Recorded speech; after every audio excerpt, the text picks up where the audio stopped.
हनुमान वानरों के राजा केसरी और उनकी पत्नी अंजना के 6 पुत्रों में सबसे बड़े और पहले पुत्र हैं। रामायण के अनुसार वे जानकी के अत्यधिक प्रिय हैं। इस धरा पर जिन 7 मनीषियों को अमरत्व का वरदान प्राप्त है, उनमें बजरंगबली भी हैं। हनुमान जी का अवतार भगवान राम की सहायता के लिए हुआ। हनुमान जी के पराक्रम की असंख्य गाथाएं प्रचलित हैं। इन्होंने जिस तरह से राम के साथ सुग्रीव की मैत्री कराई और फिर वानरों की मदद से असुरों का मर्दन किया, वह अत्यंत प्रसिद्ध है।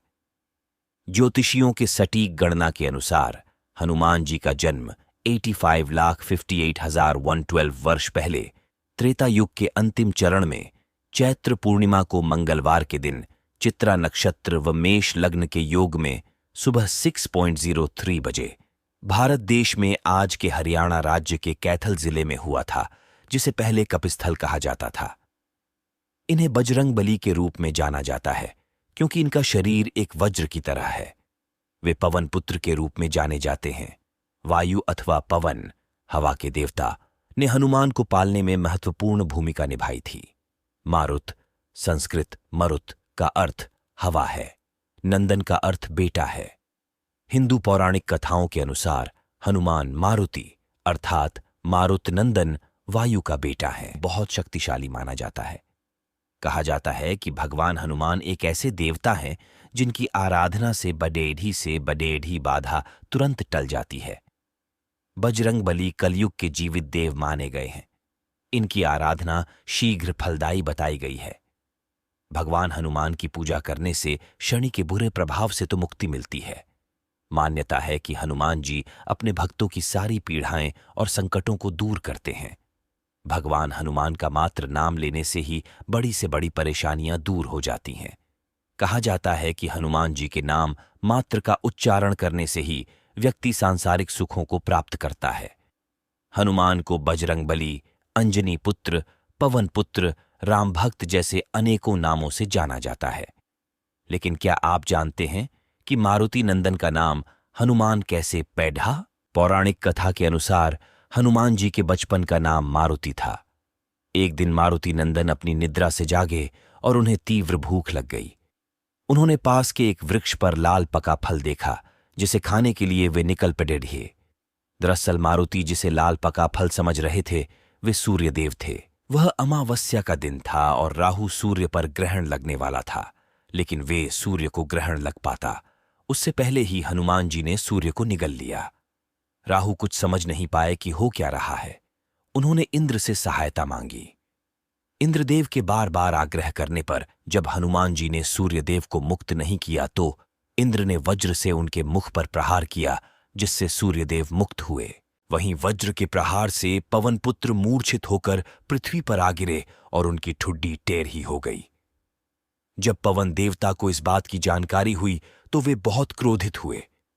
उन्होंने अपनी शक्ति से पूरे संसार में वायु के प्रवाह को रोक दिया, जिसके परिणाम स्वरूप पृथ्वी पर जीवों में त्राहि त्राहि मच उठी। इस विनाश को रोकने के लिए सारे देवगण पवन देव से आग्रह करने पहुंचे कि वे अपने क्रोध को त्याग पृथ्वी पर प्राणवायु का प्रवाह करें। सभी देवताओं ने पवन देव की प्रसन्नता के लिए बाल हनुमान को पहले जैसा कर दिया और साथ ही बहुत सारे वरदान भी दिए। देवताओं के वरदान से बालक हनुमान और भी ज्यादा शक्तिशाली हो गए, लेकिन वज्र के चोट से उनकी ठुड्डी टेढ़ी हो गई, जिसके कारण उनका एक नाम हनुमान पड़ेढ़ा। हनुमान जी की स्टोरी। हनुमान जी को आकाश में बिना विश्राम लिए लगातार उड़ते देखकर समुद्र ने सोचा कि ये प्रभु श्री रामचंद्र जी का कार्य पूरा करने के लिए जा रहे हैं। किसी प्रकार थोड़ी देर के लिए विश्राम दिलाकर इनकी थकान दूर करनी चाहिए। उसने अपने जल के भीतर रहने वाले मैनाक पर्वत से कहा, मैनाक, तुम थोड़ी देर के लिए ऊपर उठकर अपनी छोटी पर हनुमान जी को बिठाकर उनकी थकान दूर करो। समुद्र का आदेश पाकर मैनाक प्रसन्न होकर हनुमान जी को विश्राम देने के लिए तुरंत उनके पास आ पहुंचा। उसने उनसे अपनी सुंदर छोटी पर विश्राम के लिए निवेदन किया तो हनुमान बोले, मैनाक, तुम्हारा कहना ठीक है, लेकिन भगवान श्री रामचंद्र जी का कार्य पूरा किए बिना मेरे लिए विश्राम करने का कोई प्रश्न ही नहीं उठता। ऐसा कहकर उन्होंने मैनाक को हाथ से छूकर प्रणाम किया और आगे चल दिए। हनुमान जी को लंका की ओर प्रस्थान करते देखकर देवताओं ने सोचा कि ये रावण जैसे बलवान राक्षस की नगरी में जा रहे हैं। अत इस समय इनके बल बुद्धि की विशेष परीक्षा कर लेना आवश्यक है। यह सोचकर उन्होंने नागों की माता सुरसा से कहा, देवी, तुम हनुमान के बल बुद्धि की परीक्षा लो। देवताओं की बात सुनकर सुरसा तुरंत एक राक्षसी का रूप धारण कर हनुमान जी के सामने जा पहुंची और उनका मार्ग रोकते हुए बोली, वानर वीर, देवताओं ने आज मुझे तुमको अपना आहार बनाने के लिए भेजा है। उसकी बातें सुनकर हनुमान जी ने कहा, माता, इस समय मैं प्रभु श्री रामचंद्र जी के कार्य से जा रहा हूं। उनका कार्य पूरा करके मुझे लौट आने दो। उसके बाद मैं स्वयं ही आकर तुम्हारे मुंह में प्रविष्ट हो जाऊंगा। ये तुमसे मेरी प्रार्थना है। इस प्रकार हनुमान जी ने सुरस्सा से बहुत प्रार्थना की, लेकिन उसने किसी प्रकार भी उन्हें जाने न दिया। अंत में हनुमान जी ने क्रुद्ध होकर कहा, अच्छा तो लो, तुम मुझे अपना आहार बनाओ। उनके ऐसा कहते ही सुरस्सा अपना मुंह 16 योजन तक फैलाकर उनकी ओर बढ़ी।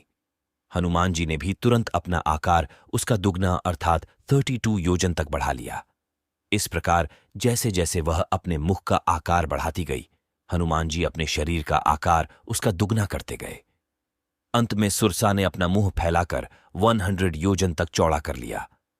तब हनुमान जी तुरंत अत्यंत छोटा रूप धारण करके उसके उस 100 योजन चौड़े मुंह में घुसकर तुरंत बाहर निकल आए। उन्होंने आकाश में खड़े होकर सुरसा से कहा, माता, देवताओं ने तुम्हें जिस कार्य के लिए भेजा था वह पूरा हो गया है। अब मैं भगवान श्री रामचंद्र जी के कार्य के लिए अपनी यात्रा पुण्य आगे बढ़ाता हूं। सुरसा ने तब उनके सामने अपने असली रूप में प्रकट होकर कहा, महावीर हनुमान, देवताओं ने मुझे तुम्हारे बल बुद्धि की परीक्षा लेने के लिए यहां भेजा था। तुम्हारे बल बुद्धि की समानता करने वाला तीनों लोकों में कोई नहीं है। तुम शीघ्र ही भगवान श्री रामचंद्र जी के सारे कार्य पूर्ण करोगे, इसमें कोई संदेह नहीं है। ऐसा मेरा आशीर्वाद है।